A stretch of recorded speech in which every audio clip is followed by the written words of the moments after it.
Assalamualaikum sana. Basuh balik kita dalam program acara Kaliliang Kampuang, puta-puta beleng-beleng puta-puta. Sana, kali kini ko kenalkan Ambo Ujang Rembeh. Saya keren namo Ambo sana. Ambo pendatang baru sana di program Kaliliang Kampuang pada TV ko sana. Tapi ko pengalaman bertemu Ambo ko sana mamboan program Kaliliang Kampuang bersama do sana. Salam kenal yo sana. Oh iya sana, episode kali ko bersama Ambo tentunya kini di Kanagarian Batu Busuk sana. Alah pernah sana kemari tu. Sana kabar-kabar di siku ada pemandian rencak sana. Penasaran sana kan? Tentunya beko wak calik bana beko sana. Pemandian rencak tu sana. Kecik orang siku sana ah. Kabar-kabarnya mandi rubiah namanya sana. Penasaran ujang sana. Yalah sana capek kita ke situ sana di Kaliliang Kampuang puta-puta beleng-beleng.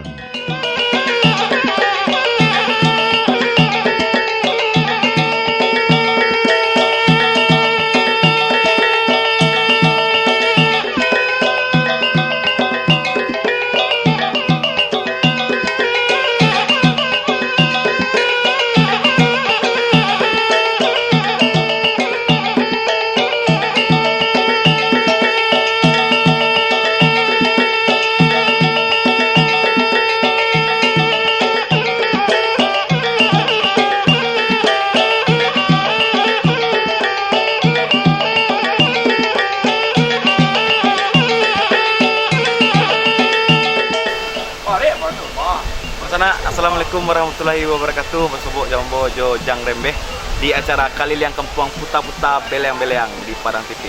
Di sana kini ko Kaliliang Kampuang berada di Batu Busuk di sana di Kelurahan Lamumki, Kecamatan Pauh. Di kabarnya di sana kecil-kecil orang siku ada pemandian rencak di sekolah di sana, ada objek wisata rencak di sekolah di sana. Jadi nama objek wisatanya Lubuk Mandi Rubiah. Di semakin penasaran awak langsung sewa calik Lubuk Mandi Rubiah di sana.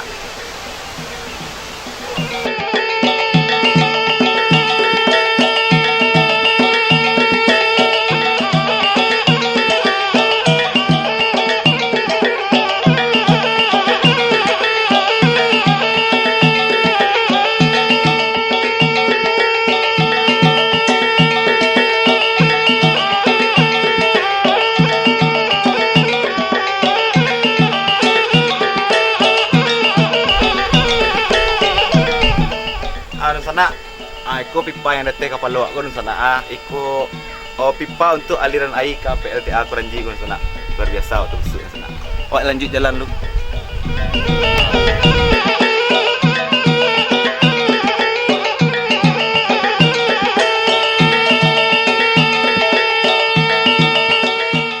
Deh sana, calik jembatan ko sana. Alah rancak sana. Berartilah maju jua nagari di sekolah sana. Tambah penasaran jang dari sana. Beko jang cari tahulah kabar tentang negariku. Samping tu sana negariku banyak loh objek wisata rancak di sana. Infrastrukturnya ala rancak pulau kini. Alias Allah berbeda dari kampung-kampung yang lain sana.